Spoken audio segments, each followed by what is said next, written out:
Fala pessoal, tá no ar mais um episódio do podcast Control Outlaw, o melhor podcast de direito digital, segundo o menino Ney.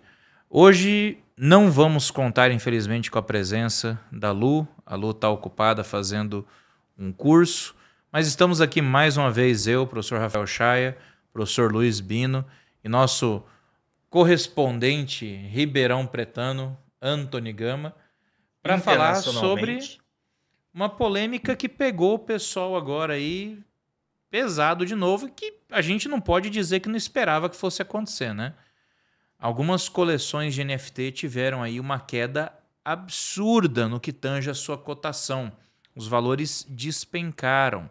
E aí o pessoal já está dizendo que eu avisei, NFT era bolha, outras pessoas já estão dizendo que não, que é o inverno cripto, que vai voltar. Mas e aí? Amadureceu o mercado, não amadureceu o mercado? O que vocês acham? Hoje a gente vai tocar nesse assunto aí, uma ferida do mercado de cripto, né?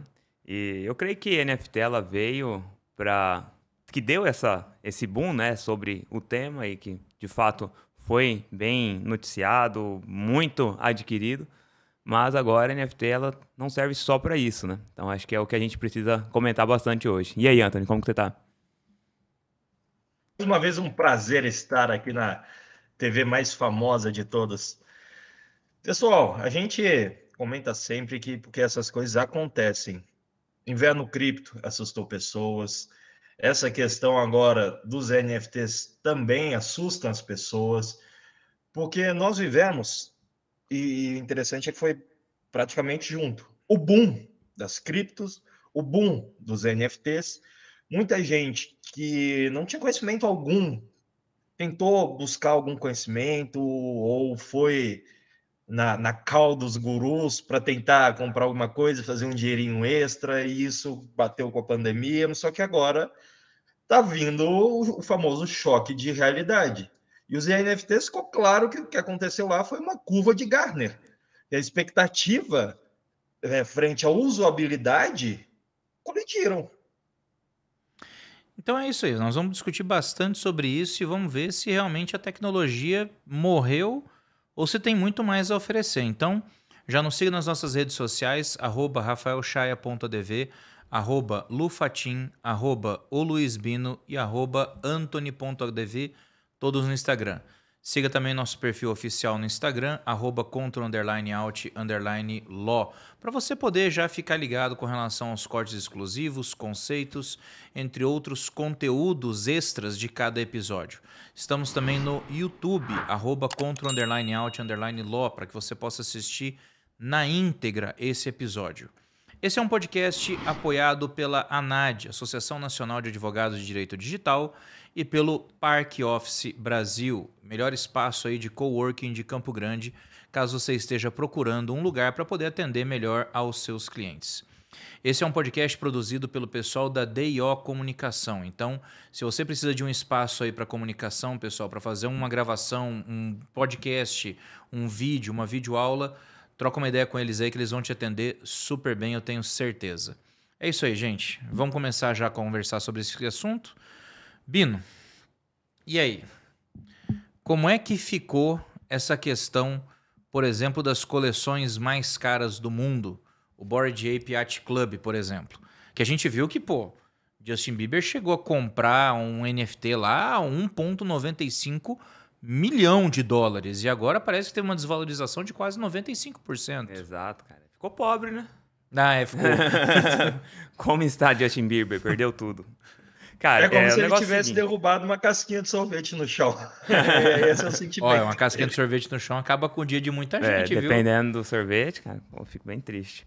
Cara, o negócio é o seguinte, como eu falei, e a gente até comentou isso algumas vezes já aqui no podcast, que NFT tem de fato, todo esse boom que teve de fato um lado bom, que foi trazer o nome para a boca de todo mundo. Então todo mundo, em algum momento, já ouviu falar o que é uma NFT. Pode não saber o conceito em si, tem gente que acha que até hoje é uma imagem.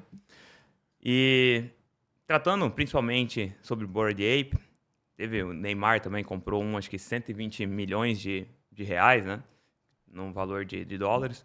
E isso foi bom para você trazer para o mercado esse nome e o conceito da NFT. Mas NFT nada mais é do que, para quem não sabe, um token não fungível. Que é o quê? Eu tenho um criptoativo que eu não consigo dividir. Não diluo ele. Por exemplo, o Bitcoin ele é um criptoativo, mas ele não é uma NFT porque eu consigo diluir o Bitcoin em várias partes. Já a NFT não. A NFT ela me garante exclusividade daquele item, aquele ativo digital. E aí, o que para mim vai valer a pena em relação a NFT é as outras utilizações que a NFT pode trazer. A gente utiliza ali uma tecnologia blockchain e essa tecnologia blockchain ela vai me dar a clareza de quem está na posse daquele bem e a segurança de que aquilo é imutável, não tem como ter fraude em cima daquilo. Então, eu creio que o próximo passo de NFT já não é mais utilização em relação a grupos como Bored Ape, a grupos como vários outros, né? Grupos de benefícios. CryptoPunks, por CryptoPunks exemplo. também. Aí até o Bored Ape falou, vamos fazer um metaverso. Aí também o metaverso, né? Então, assim... Boiou. Então, o que acontece? O próximo passo é você trazer NFT para o uso comum. Por exemplo, eu, ao invés de ter que toda uma burocracia na hora de registrar um imóvel, eu uso como NFT. Partir para o processo de tokenização, Tokenização, né? de bens. E aí sim eu acredito que vai passar. NFT, cara, ao meu ver, esse tipo de utilização para grupos de benefícios, né, como era vendido o Bored Ape, por que tinha um valor agregado muito alto? Porque quem adquiria eram pessoas, né, famosas. Então, cara, eu não consigo esquecer o dia que a gente teve aquela conversa na hora do almoço. O Anthony vai lembrar também, porque a gente ficou lá no grupo. No almoço ele lembra. Não, é sério, a gente ficou no grupo na hora do almoço. E a gente, quando começou a explodir essa questão do Bored Ape, foi no ano passado. E a gente começou a falar assim, gente, mas não faz sentido essa valorização. E a gente levantava essas questões. Porque quando você fala de criptomoeda, quem garante o valor da criptomoeda é a escassez. Você tem ali uma quantidade X de cripto que pode ser emitida, e como ela não tem lastro, é pela escassez que você define o valor. Exato. No caso de uma coleção de de NFTs, você não tem esse elemento da escassez. O que a gente observou ali foi um hype movido um pouco pela questão da promessa de um ganho fácil, a promessa de uma remuneração rápida, que na verdade não deu retorno nenhum para muita gente. Assim, até deu um certo retorno durante um tempo, mas você percebe que foi uma valorização absolutamente artificial. Porque todo dia começou a aparecer coleções novas, todo dia começou a aparecer o próximo projeto de $1 milhão. Aumentou exponencialmente o número de golpes de rug pull. Quer dizer, coleções surgiam e desapareciam em 24 horas. Então, assim, a gente ficou naquela de, cara, eu não consigo enxergar uma segurança no NFT como forma de investimento. A gente consegue enxergar o potencial da tecnologia nos chamados utility NFTs, aqueles NFTs com utilidade. Mas fora isso, eu acho que foi um hype que muita gente embarcou e que agora com o inverno cripto tá dando uma amadurecida para falar, ó, gente, não é tudo isso aí não, calma, vamos devagar. Porque mesmo o valor que está agregado hoje é com base na escassez, já não é mais com base na expectativa de ganho em torno daquela peça que você tem como única. Exato. E a gente conversava... Isso aí eu concordo. Pode falar, André. Isso aí é importante a gente frisar o seguinte. É errado também a pessoa falar NFT morreu, nunca mais, isso aí foi besteira dos entusiastas. Assim como quem fala do metaverso. Metaverso morreu. Discordo. É o seguinte, vamos... Eu vou colocar aqui em 4 ranqueamento mesmo. De ferramentas digitais que nós temos hoje que chamam atenção. Hoje, 2023, obviamente, em primeiro lugar, inteligência artificial. E, óbvio, estou falando principalmente da inteligência artificial generativa, porque entrou no Caiu nas conhecimento graças geral do do povo, povo. né? Depois vou até falar um pouquinho mais disso. Segundo lugar, continua fortemente os criptoativos, os ativos digitais e moeda de troca e tudo mais. E aqui cito como exemplo, como é sempre clássico, o Bitcoin. Que, tá no inverno cripto? Tá, mas mesmo assim ainda tem uma relevância no mercado e já explico também. Terceiro lugar, junto com o quarto, metaverso e NFT. Metaverso e NFT estão juntos por quê? Acabou? Morreu? Tecnologia ruim? De forma alguma. Morreu, mas passa bem. Morreu, mas passa bem, exatamente. O principal ponto que a gente tem que colocar aqui é essas tecnologias, eu tenho certeza, principalmente as Big Techs, estão ainda sendo desenvolvidas cada vez, estudadas cada vez mais. Qual foi o grande peso? Ter utilidade, cair na graça do povo. Foi passando o tempo e não foi surgindo uma utilidade que as pessoas mesmo, a comunidade olhou e falou: nossa, isso aqui eu preciso todo dia na minha vida. O metaverso tinha uma ideia fenomenal na época, tanto que muitas lojas, empresas entraram lá e teve uma conexão muito grande com NFTs, o metaverso, por isso que a queda de um acaba meio que puxando o outro, mas ainda não chegou no daily use das pessoas, o dia a dia, o cotidiano. Os NFTs é a mesma coisa. Eu lembro dessa conversa, Chay, que nós tivemos, que a gente até falava isso. Hoje, o que nós poderíamos... aqui eu estou falando do passado, né? Na época a gente falou, hoje, o que nós poderíamos comparar com a NFT? As obras de arte que tínhamos no passado. E aqui eu estou no passado mesmo, 1800, começo dos anos 1900.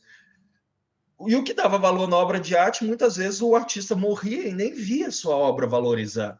Então, o NFT, o valor estava mais ou menos nesse caminho de uma obra de arte. Mas fica muito claro e nós precisamos de um NFT que tenha, de fato, uma função. Isso, com certeza, acontecerá em breve, talvez, daqui 3, 2, 5 anos. Um exemplo maravilhoso que o Bino deu.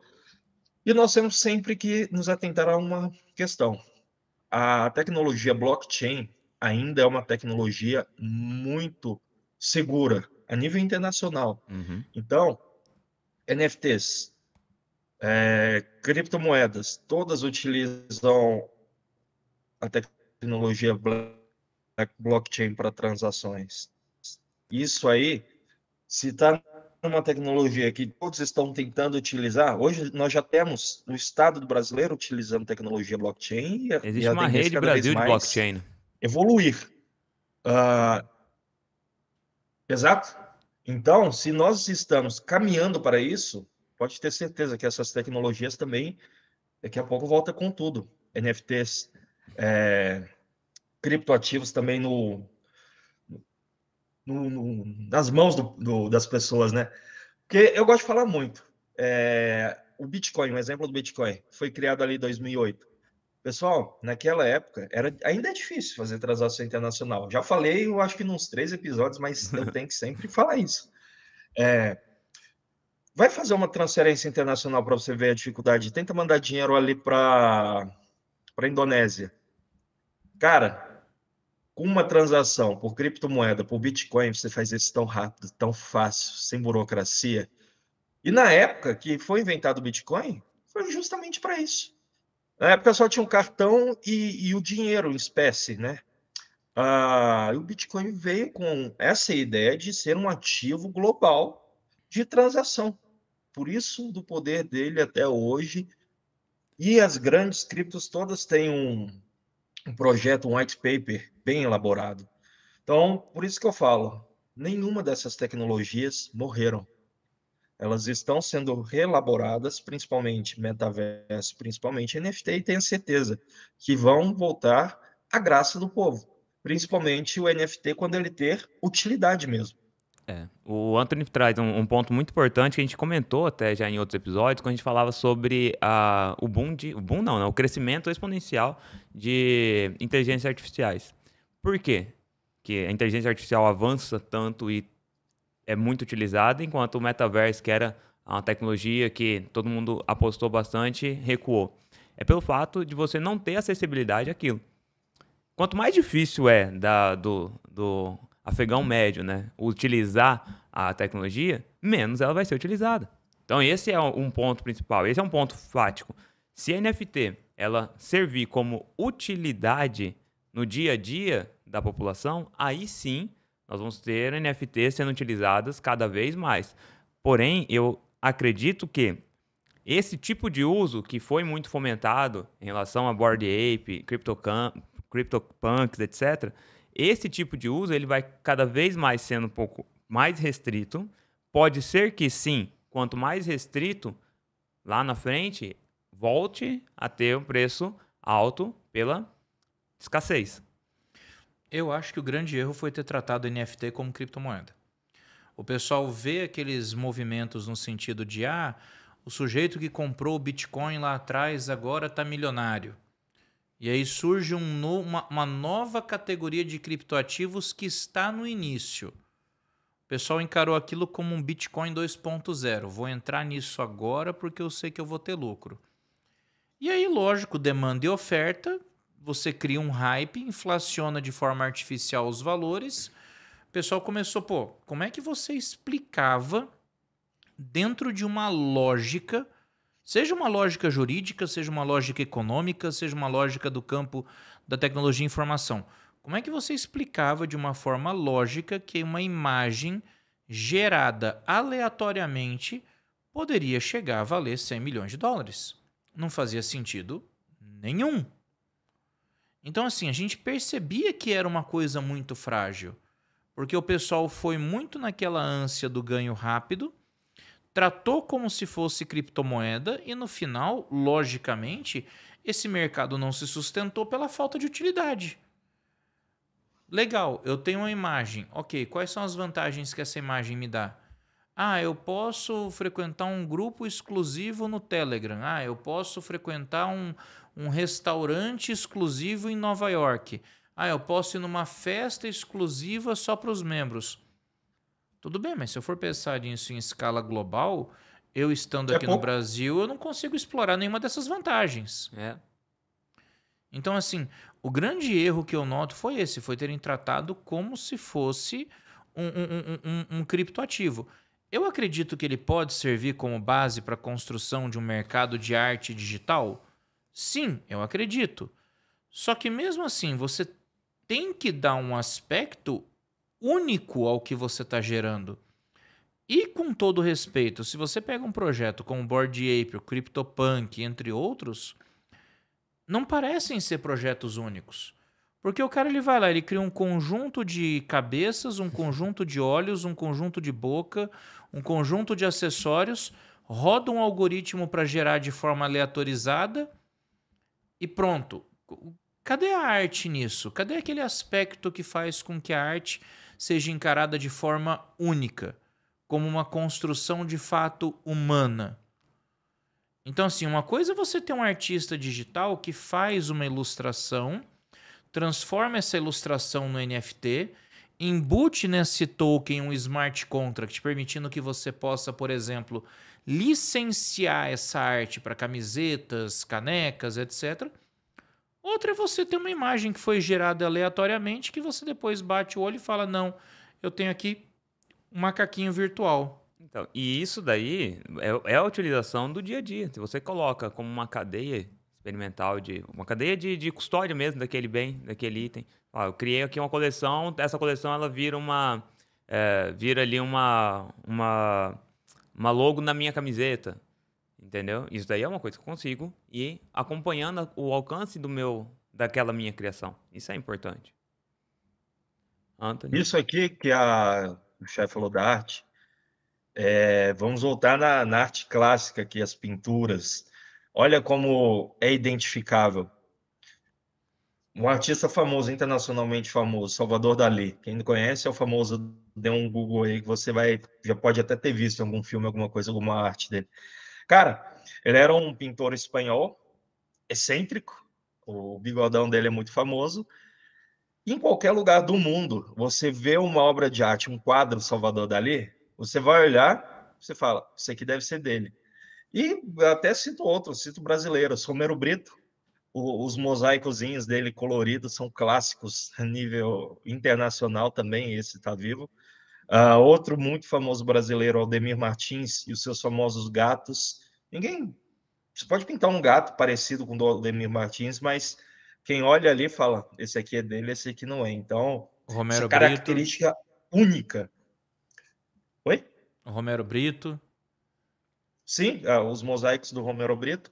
Então, essas características únicas de cada um, você olha e fala, isso aqui é dele.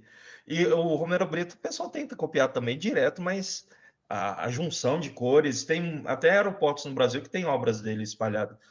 Quando você chega, você olha e fala, isso aqui é dele, só pela cor, pelo jeito, essa identificação. Então, no NFT, é porque não juntou esse boom, mas se tivesse, por exemplo, um Midjourney da vida, na época dos NFTs, ia ter muito mais coleções de NFT, porque ia ter todo dia alguém gerando imagens, vamos ser sinceros, imagens aleatórias.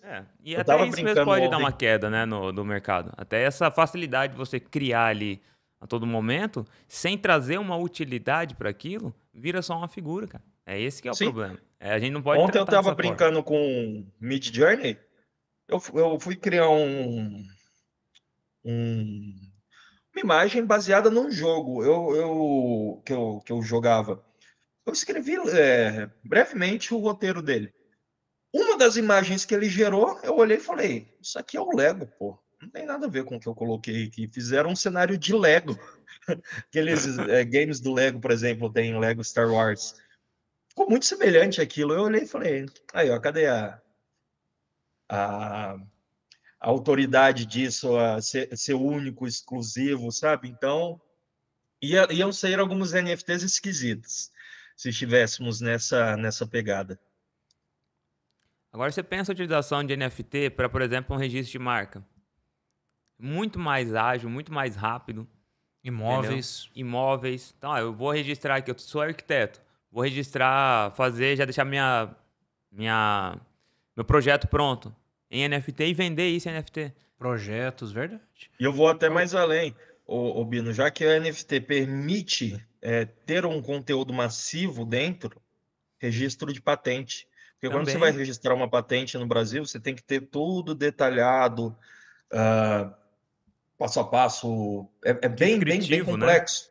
Sim, então se você tem tudo isso no NFT, olha como fica mais fácil. Tanto que é até um grande desafio, vou registrar a minha patente. A pessoa pega e fala, vai ficar público, vão me copiar semelhante. Clássico Coca-Cola e Pepsi. Mas facilitaria muito. Registro de marca nem se fala. Cara, registro de marca hoje está tão complexo, tem marca que sai há 2 meses e tem marca que está aí há mais de um ano. Eu e o Chay, a gente tem na prática É isso aí. Marca que tem verdade. mais de um ano É que estamos lá verdade. parados, esperando, olhando para o nada. Cara, eu acho que é a questão do uso. As pessoas elas têm que entender que existe um potencial no campo da tokenização que ainda não foi explorado. Esse é o ponto. Porque existe aquela resistência ao uso de novas tecnologias, especialmente em mercados que já estão consolidados. Por exemplo, a gente está falando sobre a possibilidade de você trabalhar a tokenização no mercado de imóveis. Cara, é possível? É. Só que a partir do momento que você usar em larga escala, você compromete completamente todo um mercado já estabelecido de cartórios de registro de imóveis. Porque eles praticamente vão perder a função. Exato. Se você for tokenizar, por exemplo, vou tokenizar um livro, eu vou tokenizar um álbum. Cara, você está tirando boa parte da função de uma gravadora e de uma editora. Porque é isso que o pessoal esquece. O NFT ele é um ativo digital. Ele usa a tecnologia da blockchain. Isso. E o pessoal ignora o fato de que a blockchain ela foi criada para eliminar intermediários. Então, se eu começo a trabalhar a tokenização em larga escala, o que eu começo a fazer? Eu começo a eliminar uma série de intermediários que hoje estão estabelecidos no mercado. Por isso que existe ainda um certo grau de resistência com relação a isso. E aí, se a gente for pensar que a Web3, que é o momento que a gente vive, ela é focada na descentralização, eu acho que é um futuro, entendeu? Você estava falando de tokenização imobiliária, a própria CVM já liberou isso. Sim. A tokenização imobiliária. Então, hoje, como é feito hoje, né? Eu vi porque eu estava estudando um sandbox. Como é feito hoje? a CVM liberou a tokenização, então hoje o pessoal vai lá e tem um lote, né? Um loteamento que vai sair. E aí eu utilizo a NFT como a tokenização, né, desse imóvel, desse lote, desse loteamento, para utilizar esse valor de venda para investimento. Então lá eu tenho um loteamento, vão sair 16 lotes. Eu vou e já compro um lote hoje. E aí eu não vou adquirir a escritura dele, não vou adquirir nada, eu vou adquirir um token dele. Esse token eu posso negociar. E esse token eu não preciso comprar sozinho, eu posso comprar em grupo, entendeu? E depois o próprio grupo pode negociar que o imóvel vai ser vendido já pronto, um valor muito mais alto do que aquele que ele começou. Então, acaba que eu não preciso desse órgão regulador para determinar como vai ser feita essa venda. Então, a própria tokenização imobiliária, eu vejo aí um futuro muito próspero em relação a até mesmo a substituição dos fundos imobiliários que a gente tem hoje naturais, né, que eu acho que não falo nem substituição, mas andar em paralelo, porque são situações diferentes, mas trabalhando junto. Eu acho que rola uma substituição sim, assim como a gente percebe, por exemplo, mas vai ser muito gradual, muito, muito gradual. Como a gente nota, por exemplo, que houve com os pregões e os pregões eletrônicos. Antigamente você tinha muito mais pregão e leilão tradicional do que pregão e leilão eletrônico. Hoje você tem muito mais pregão e leilão eletrônico do que o tradicional. Sim. Então você vai vendo que vai sendo feita uma transição. Se você começar a adotar a tokenização no mercado imobiliário desse jeito, é um processo gradual, mas é um processo de substituição, sim. A gente não pode ignorar isso. Ainda mais por conta da segurança que o protocolo de confiança da blockchain representa. Exato. O pessoal esquece, o pessoal acha que blockchain é criptomoeda, o pessoal acha que blockchain é Bitcoin. E a blockchain é uma ferramenta que basicamente é conhecida como protocolo de confiança. A gente já falou isso aqui no podcast. Dados têm 3 características fundamentais. Eles podem ser copiados, alterados e transferidos. O que a blockchain faz? Elimina 2 características, eles só podem ser transferidos. Não podem ser alterados e não podem ser copiados. Exato.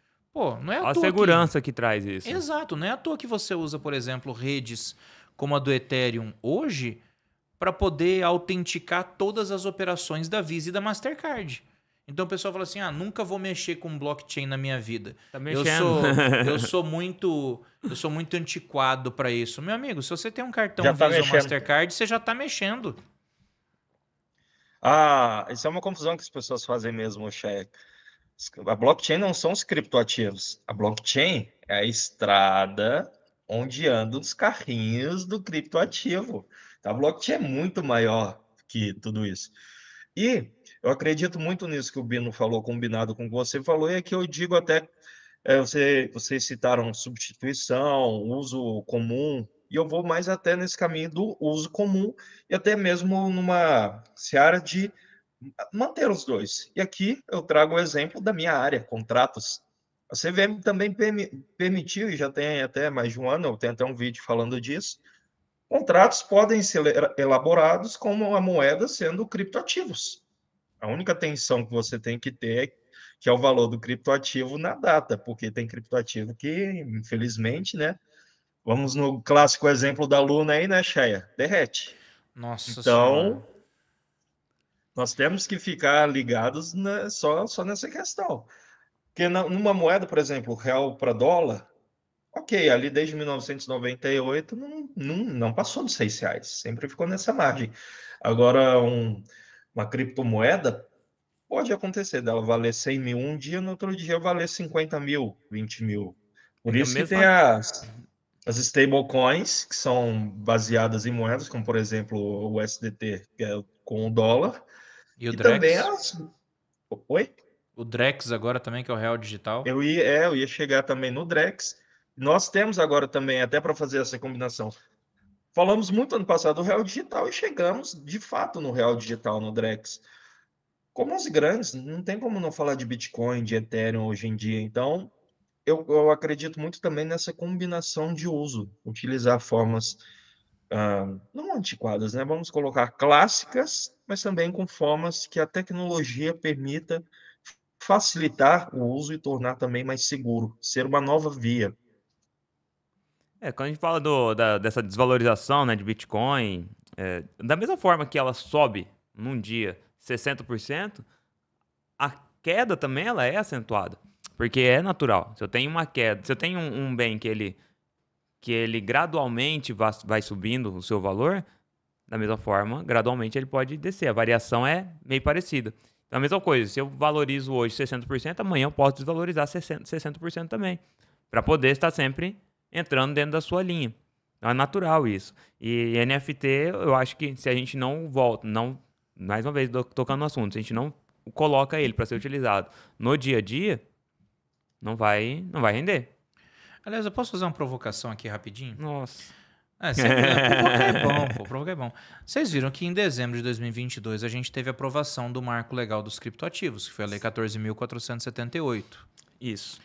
E ali ela trouxe meio que uma base fundamental para regular esse mercado no Brasil. Só que vocês notaram que o NFT foi esquecido completamente na redação. Tudo bem que ele fala ativos virtuais, mas quando você lê a lei, você percebe que o foco está voltado praticamente inteiro para criptomoedas. Pera aí, deixa eu te corrigir. Para exchanges, nem para cripto tanto. É, exchange. Mas ainda para exchange. Ficou muito mais voltado para exchange. Sim. A gente já até comentou isso também. Que é um outro problema porque pega só uma fatia do mercado, né? Se o cara tiver uma soft wallet, uma hard wallet, lascou-se. Não vai adiantar nada.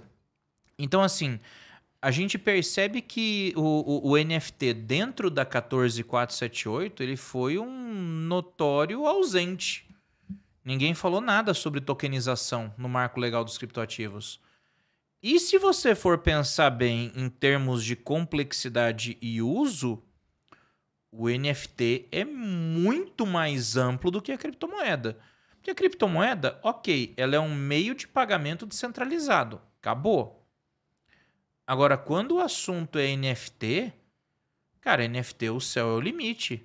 Você vê, a Argentina já está usando NFTs para poder emitir bilhetes aéreos que podem ser transmitidos entre passageiros. Pensa como isso pode facilitar. Pô, então uma pessoa assim, que perde um voo, ou então, poxa, eu não vou conseguir mais fazer essa viagem. O Japão já está trabalhando já com smart contracts e tokenização associados a fechaduras inteligentes para a criação de hotéis autônomos. Você chega no hotel, não tem um lobby no hotel. Você vê qual quarto está disponível, passa seu cartão na maçaneta, entra e usa o cartão e a cobrança já é feita.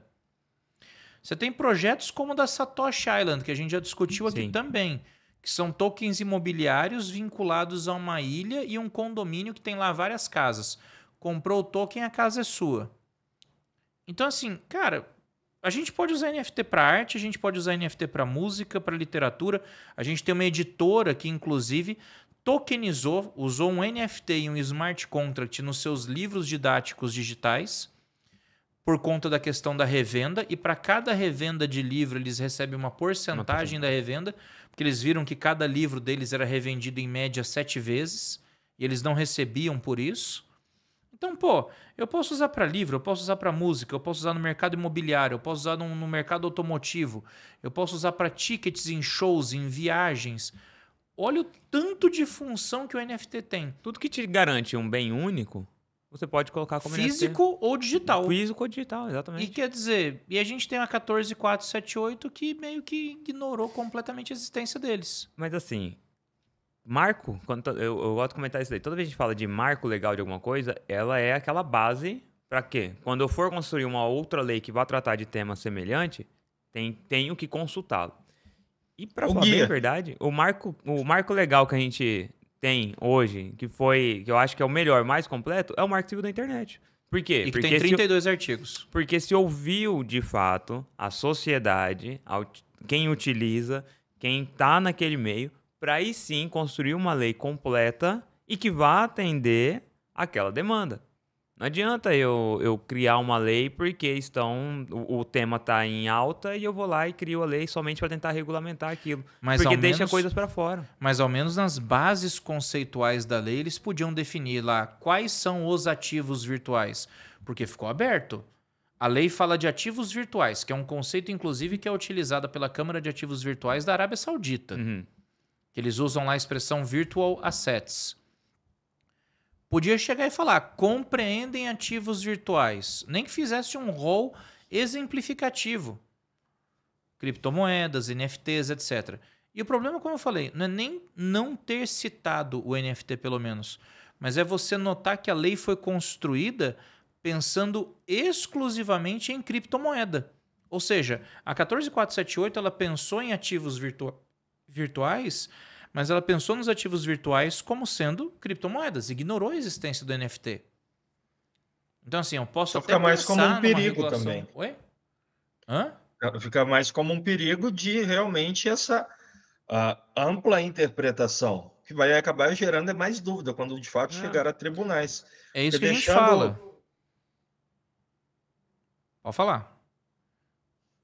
acho que teve um delayzinho, mas voltamos. Quando deixamos esse embate para resolver em tribunais, não longas e longas discussões, acaba concretando, melhor dizendo, né? Concretando o judiciário, porque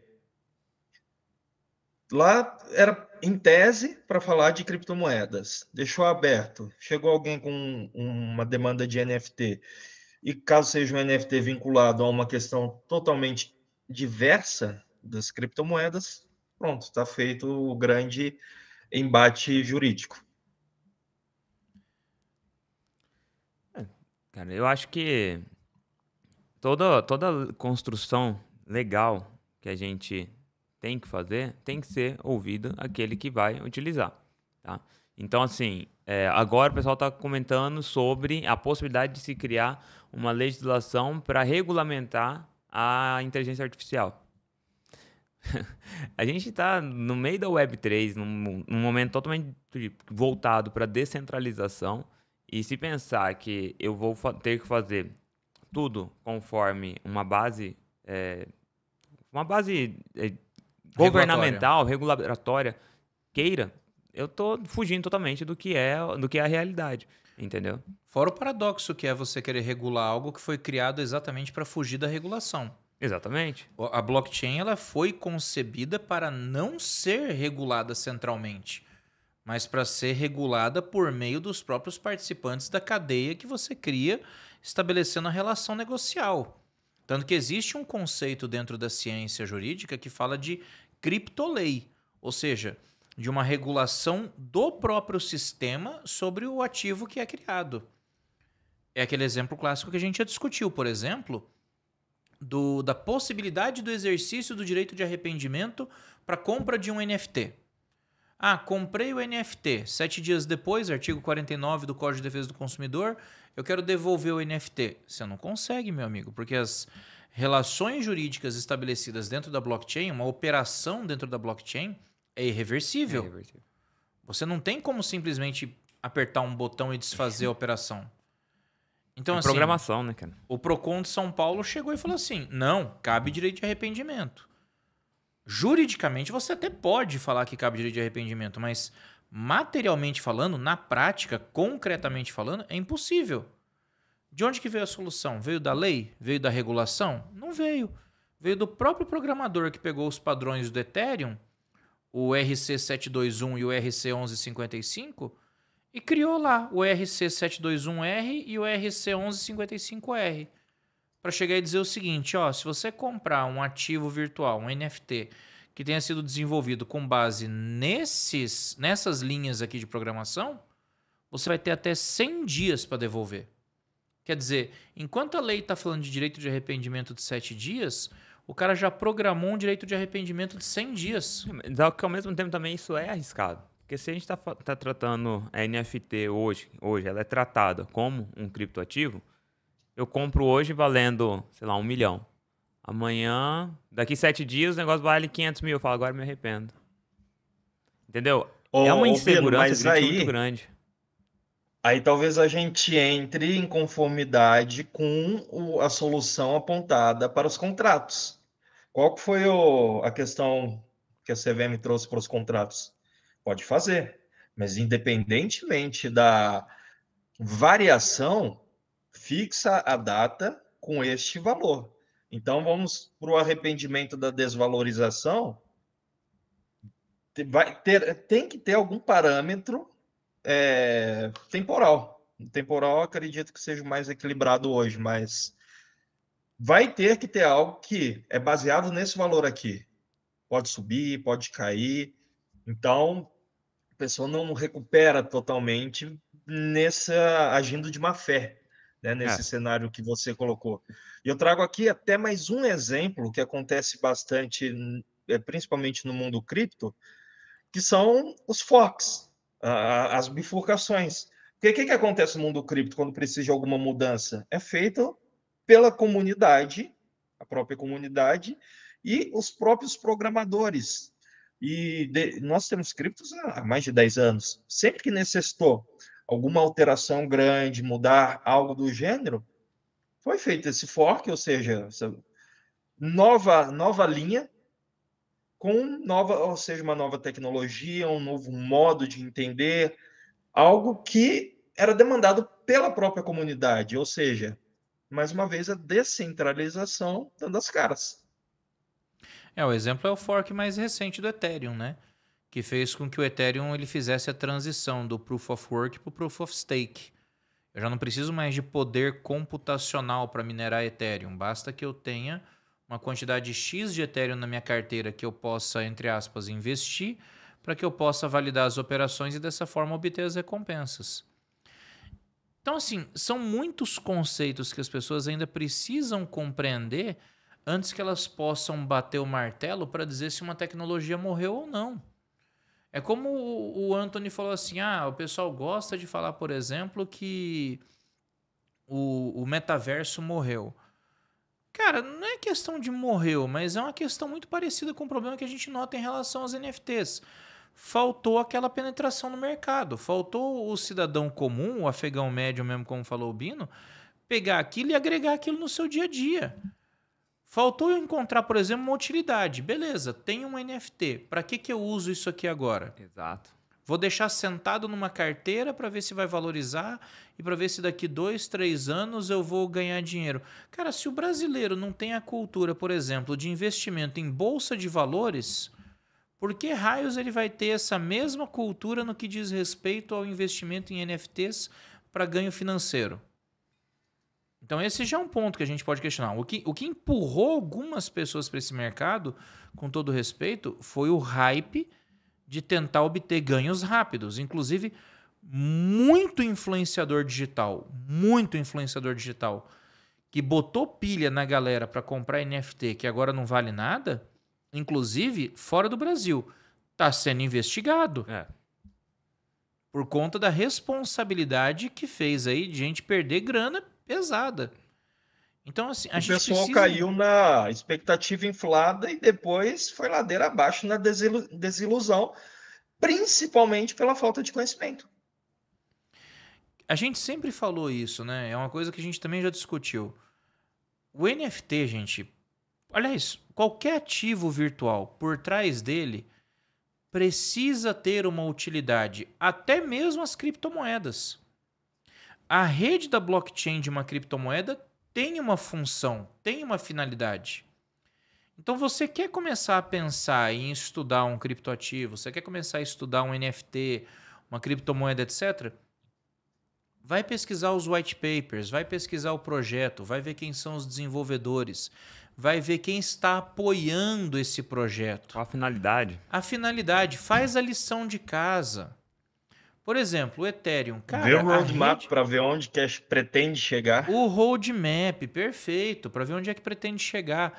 Você pega, por exemplo, o Ethereum. Cara, a rede do Ethereum é utilizada hoje por 100 das maiores empresas do mundo.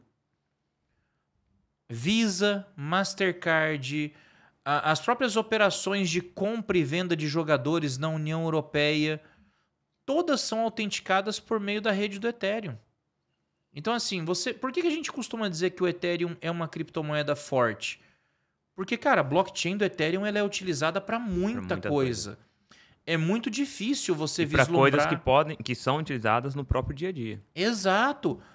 Até, projetos do governo brasileiro usam a blockchain do Ethereum. O CNJ, por exemplo, usa a blockchain para armazenamento de dados dos processos que eles têm acesso. e usam a blockchain do Ethereum para isso. Então, assim, é muito difícil você conceber hoje um cenário em que a blockchain do Ethereum desapareça. Mesma coisa é o Bitcoin, até por conta do valor histórico agregado que o Bitcoin tem. A gente fala que o Bitcoin é uma moeda segura, por quê? Porque é muito difícil você vislumbrar um cenário em que essa blockchain vai desaparecer. Agora, pô, aparecem umas coleções de NFT assim do nada, que vai para lugar nenhum. Aparecem umas criptomoedas que não tem proposta, não tem limite de emissão, que são as famosas shitcoins que o pessoal fala. O que você espera? O que você aguarda? E sem contar que todo mundo já tá meio calejado de... Você vai falar de criptomoeda hoje, todo mundo já acha que é pirâmide, que é golpe, e todo mundo meio calejado. Aí vem uma coisa, do nada, uma shitcoin dessa e... Nossa, eu me meti numa discussão no Instagram, acho que ontem ou hoje, que a pessoa assim falando que muito me admira, profissional do direito defendendo blockchain. Que blockchain é esquema Ponzi, é esquema de pirâmide. Eu falei assim, gente, blockchain é uma tecnologia. Blockchain já foi utilizada em forma de teste para urnas eletrônicas na eleição de 2018. Blockchain já está sendo utilizada no estado de São Paulo para emissão de documento de identidade.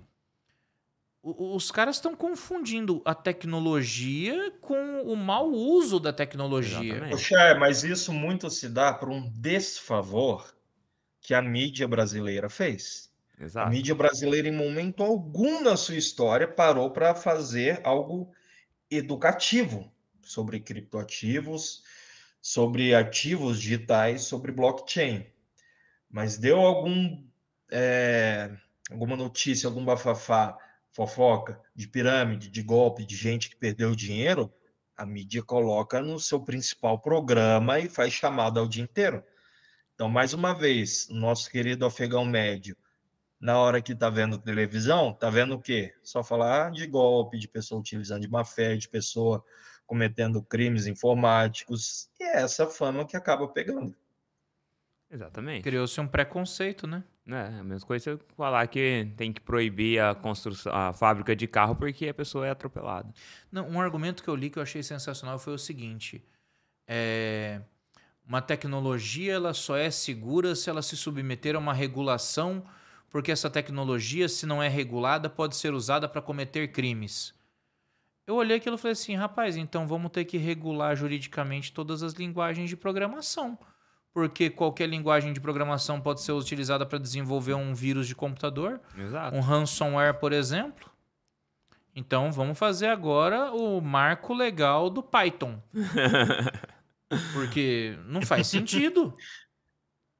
Cara, é impressionante. É você querer culpar a criação e não a utilização daquilo. Cara. Fora que se regulação resolvesse alguma coisa, a gente não estaria hoje convivendo com conceitos como de simbolismo penal. Quem é penalista conhece bem esse conceito. O que é o conceito do simbolismo penal? É você criar uma norma, você criar uma normativa criminal, um crime, por exemplo, só para dizer que criou esse crime, porque na prática ele não vai produzir efeitos. É o exemplo clássico do artigo 154... Carolina Dickmann. Exato, o artigo 154A do Código Penal, que foi inserido pela Lei 12.737, que é a Lei Carolina Dickmann. Tá lá, invasão de dispositivo informático. Tá em vigor no Código Penal desde 2011. E nos últimos 10, 11 anos só teve 2 condenações no Brasil inteiro. Quer dizer, o que adianta você ter o artigo se o artigo não produz efeito? Aí você pega, por exemplo, artigos como o 22 e o 23 do Marco Civil da Internet que falam sobre requisição judicial de registros. Vamos fazer a quebra de sigilo informático. Ok, me explica aí como é que você faz a quebra de sigilo do WhatsApp. Me explica como é que você faz a quebra de sigilo do Telegram. Tem coisas, infelizmente, que a regulação por meios tradicionais, os meios como a gente conhece, não vão conseguir alcançar a tecnologia. É aquela eterna briga que a gente tem. No direito digital, o erro das pessoas é ficar pensando no direito e ignorar o digital. Exatamente. Então, com criptoativos não é diferente. O pessoal quer utilizar uma regulação como se fosse um ativo econômico como qualquer outro e ignora as peculiaridades desse ativo, ignora o funcionamento da ferramenta. Enquanto eu não pensar fora da caixa do direito e buscar subsídios em outras áreas, inclusive a área de informática, a área de tecnologia e informação, eu não vou chegar a lugar nenhum. Não chega, cara. E assim, o que me preocupa bastante em relação a isso que você estava trazendo sobre pensarem muito no direito e pouco no digital, é que hoje já estão pensando até mesmo menos no direito. A gente tem decisões aí, cara, que são absurdas, né? De você ver que de próprio STF agora discutindo sobre a possibilidade de você derrubar um Telegram, derrubar o WhatsApp, ou ainda investigar todas as pessoas do grupo, porque uma pessoa é investigada, então todo mundo pode ser criminoso no mesmo pacote. Isso, juridicamente falando, não existe. Pois é, a gente... individualização da pena, a individualização da conduta, ela é necessária para que eu possa aplicar a pena conforme a conduta da pessoa. A gente discutiu isso no último episódio, algumas decisões absurdas aí que a gente tem visto, muitas vezes ou por desconhecimento total do funcionamento das ferramentas digitais, ou por um desconhecimento total da própria cultura da internet, mas é uma situação que para a gente é preocupante. Se você for observar hoje um legislativo que não conhece o funcionamento de ferramenta nenhuma, especialmente as ferramentas relacionadas à blockchain, poxa, vamos criar agora o Drex, a gente vai ter o real digital. Ok, legal, mas você vai estar criando uma moeda digital que utiliza a tecnologia blockchain. Descentralizada. Mas que, com todo respeito, não é uma criptomoeda. Exato. Não é uma criptomoeda. É um nome bonito para uma moeda. É uma moeda digital, utiliza a tecnologia da blockchain, mas não é descentralizada. Exato. Ela carece do elemento de descentralização. Aliás, que nome feio.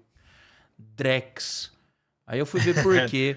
É o T-Rex. Oxa, mas... É D de digital, R de real, E de eletrônico e X porque X é moderno. Eu falei, não, cara. Eu falei, não pode ser isso. E eu fui ver, é verdade. Essa é a justificativa. Oxa, mas uma polêmica final aqui, porque nosso tempo urge. É o seguinte, estamos falando de descentralização, tecnologias que envolvem a descentralização. O que isso muda na prática da pessoa? Isso muda o aspecto da responsabilidade. Você tem mais responsabilidade. E como já dizia o tio Ben, com grandes poderes, vem grandes responsabilidades. Será mais uma vez que o afegão médio está pronto para ter essas responsabilidades? Não ter um PROCON, não ter alguém para negociar por ele, porque você descentralizou, você vai agir entre as partes, totalmente. Autodisciplina e responsabilidade. Você levar ao judiciário, mas também abre espaço para o extrajudicial. E aqui podemos falar, por exemplo, de advogados auxiliando em negociações e tudo mais. Mas para o dia a dia, será que o afegão médio está pronto para descentralização? Cara, a gente vai ver uma diminuição do contencioso e um aumento da mediação e arbitragem. O advogado que atua nessa área, ele vai ter que focar nessa questão da solução de conflitos. Porque isso que o Antônio falou é pura verdade. A gente vai trabalhar num regime de autodisciplina e responsabilidade. A gente está acostumado a querer que os outros resolvam nossos problemas. A gente chama o russomano. Não vai mais ter como fazer isso. Então a gente vai ver, eu tenho esse palpite, a gente vai ver uma diminuição do contencioso, claro, exceto na questão das corretoras. Nas corretoras o contencioso vai continuar comendo solto. Mas numa relação direta, peer-to-peer, ponto a ponto, aí a gente vai ter que entrar na mediação e arbitragem, não vai ter jeito. O que o Anthony trouxe aí é de fato bem discutível mesmo, cara. Porque ao mesmo tempo que a gente tem a descentralização como grande conceito, né, da tecnologia blockchain, as pessoas, elas transacionam muito, certo? E dentro das transações, nós temos pessoas que estão de boa fé e pessoas que estão de má fé. E pensar nisso como uma forma de estar descentralizada no meio dessa relação é um ambiente que vai se discutir muito mesmo, cara. Bom ponto. Isso é uma mudança de paradigma bem interessante, gente. E a gente tinha assunto aí para falar mais um monte ainda, só que, como bem lembrado aí pelo Anthony, nosso tempo urge, né? Não dá pra gente ficar aqui o dia inteiro falando de NFT. Mas a gente pode chegar a uma conclusão aí de que a tecnologia não morreu. Pelo contrário, na verdade, ela está sendo muito subaproveitada, vamos colocar assim, Exatamente. seja lá por quê, né? Se por resistência de paradigmas mais antigos, seja talvez por desconhecimento da ferramenta. Considerações finais, gente. E aí? Como é que fica quem investiu aí em coleções de NFT? Abraça o pé do caboclo e chora, engole prejuízo, alimenta alguma esperança de que o mercado ainda pode virar? O que vocês acham? Anthony. Eu começo, claro. Pessoal, é igual ser corno. Você não vai remoer o que aconteceu. Aprende e parte para a próxima. E aqui é o seguinte: você afobou, gastou, viu um guru da internet, viu um influencer falando alguma coisa, entrou, seja em NFTs, Games Play to Earn, que nós nem falamos nesse episódio tanto, mas foi um boom também, muita gente perdeu muito dinheiro. Fica de lição. Você vai deixar de acompanhar? Não. Acompanhe mais a tecnologia, aprenda sobre blockchain, aprenda sobre criptoativos, criptomoedas, NFTs, abrange o conhecimento para assim, a partir disso você de fato conseguir investir, fazer parte do ecossistema. Aproveita agora que a mídia não tenha batendo de forma equivocada nessas tecnologias, trazendo notícias tóxicas, vou colocar aqui, né, essa palavra. Aproveita esse momento, estuda por conta própria, lê, começa a de fato fazer parte da comunidade. Quando você chega numa empresa nova, você não tem que aprender os processos, a fazer as coisas. Isso aqui você vai estar fazendo para o seu conhecimento, até mesmo para uma forma de investimento. Então, aprenda, conheça, leia. Quiser ir mais a fundo, faz curso, faz pós-graduação, tem muita coisa séria e boa no mercado, na internet, livros, para você ler, ir atrás do conhecimento, como qualquer outra área da sua vida. Você não aprende com fofoca, você aprende com estudo. E essa é a mensagem Busca. que eu deixo aqui, né? Aquela mensagem educativa, para finalizar bem. Não, ele vai de 0 a 100 muito, muito rápido, cara. Mas é muito importante isso que o Antônio falou, não de ser corno, mas de você buscar conhecimento, entendeu? Porque de fato é isso. Se a gente hoje tem um nível de conhecimento maior sobre essa tecnologia, a gente consegue agregar ela no nosso dia a dia. E aí sim a gente vai trazer o valor que é necessário a ela. Entendeu? Seja no uso do dia a dia para autenticação de alguma coisa, seja até mesmo como forma de investimento.